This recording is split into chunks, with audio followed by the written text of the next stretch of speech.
Good morning, Eugenetics. Before we start the reading number 19, I would like to make a disclaimer.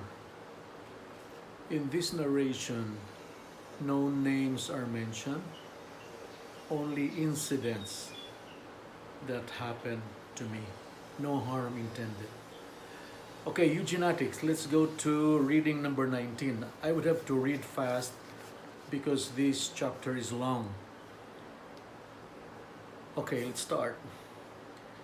Europe never ceased to enchant me. I loved Europe. I always flew there. The days out were long. The longest was 32 days and the least was 17 days outside of the domicile. When we fly to Europe in winter, chances are we drank almost every night. In one of those drunken nights, this story happened. It was in Frankfurt. The session was done at 2 in the morning. At 2:30, while I was about to doze off, the telephone rang. At the other end was a flight attendant who was with us that evening. She sounded sober on the phone. I asked her what the matter was. She explained that she couldn't sleep because she was afraid. She had a roommate who went to Munich, where her sister worked. I said, turn on all the lights, turn on the TV, and pray. I did that already, she said, but I am still afraid. Why are you afraid? I asked. I don't know, she explained. She exclaimed. I recalled we were together that day. She called me up at 10 in the morning asking me if I would accompany her to downtown Frankfurt to buy things.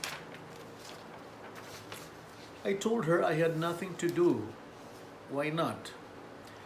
The two of us took a bus to downtown Frankfurt. At one of the big department stores, I saw a pile of Speedo swimming trunks for only 5 marks each. A very good sale. The only problem was they were all very skimpy and only came in blood red color. I told her I was buying one for myself for the Bangkok layover. She said she would also buy one for her husband. I went to the fitting room with no doors, only curtains. While I was admiring the skimpy and scandalous fit, she came inside and started touching the garters for the fit of the Speedo. I told her to get out as the room was for men, and she answered, "Why do they know if why what do they know if you're my husband?" She touched once again the garters and said, "You have the same fit as my husband." "I'll get one too," she said. That day she had 6 shopping bags against my one small pack of Speedo. I offered to bring some.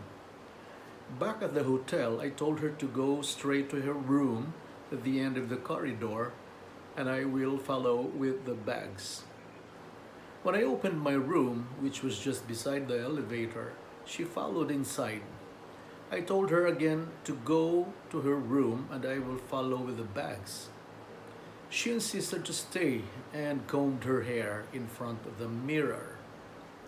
While combing her hair, she talked. Buying the Speedo made her remember the time she found a sale of panties in Los Angeles. It was a set of 7 panties for the whole week. It had designs and came in different colors. It was up to her to assign a day for such color as there were no written days. I asked her, "Why are you telling me this?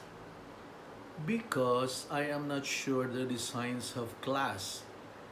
I need your sincere opinion, she said. Suddenly, she dropped her maong pants to the floor. Here, I said, put it back and go back to your room. If not, I'll get out myself, I said.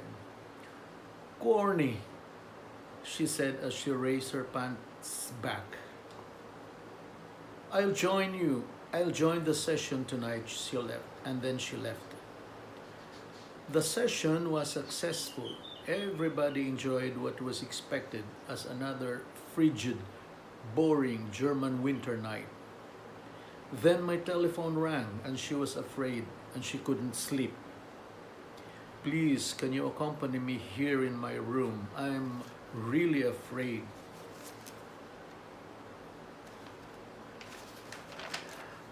And where will I sleep? In your roommate's bed. Here in my bed, she said. I stopped. Okay, let me spell this fully for you. I need to make love with you tonight. Is that clear enough? She sounded very irritated. I explained in a very slow, calculating, and mature way. I understand your needs. We are both married people and the evening is very cold.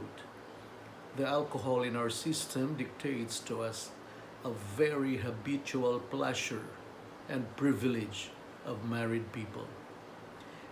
In the absence of our spouses, we look for somebody because the pleasure is just too much, too overwhelming to deny. I know you want it very badly as we have been away from our spouses for more than a week now. I also want to do it as normal animals do. But let us not forget that we are not only animals, we are rational animals. I did not know how her night ended. As for me, I was sure I slept with a clean conscience.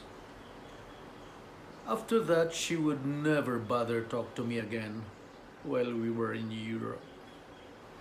On our way home to Manila, the last layover was Bangkok. I was swimming at noontime trying to shed off the very cold European weather from my system. I was wearing the red Speedo. I saw her standing at the other side of the wide pool, teeming with swimmers. She looked around. She was radiant in her very, very short, sexy white shorts. I thought she was the epitome of a sexy, desirable woman. Perhaps there was a shade of regret on my part for not consummating a very delectable and drunken offer in Frankfurt. Facing my side of the pool, she suddenly smiled and pointed a finger at me. She coyly approached me. I sat at the poolside with my feet dangling in the water. She knelt beside me like a penitent in the confessional box, jokingly said, "Bless me, Father, for I have sinned." We burst out laughing. "How are you?" I said. She looked down and smiled. "I'm sorry for what happened. I was just too drunk. I am so sorry." She shyly looked straight into my eyes as if searching for forgiveness. As I looked into her eyes, it was so deep I could see her soul. She became more desirable to me. Why did I have to pass? Thoughts and possibilities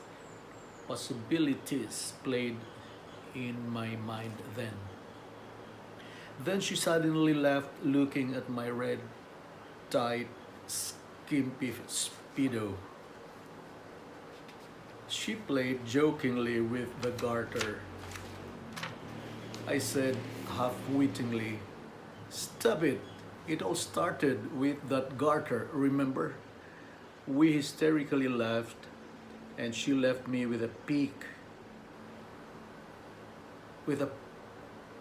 peck on my wet cheek. As she was leaving, I saw her floating on the air. A heavy burden was just taken out of her system. As for me, her lifetime of respect was more important than a fleeting moment of sexual gratification. Eugenetics, let's end it here. And the next story will be in Vancouver, I guess. So thank you, Eugenetics, for sharing a little time with me. Have a good day, Eugenetics. I love you.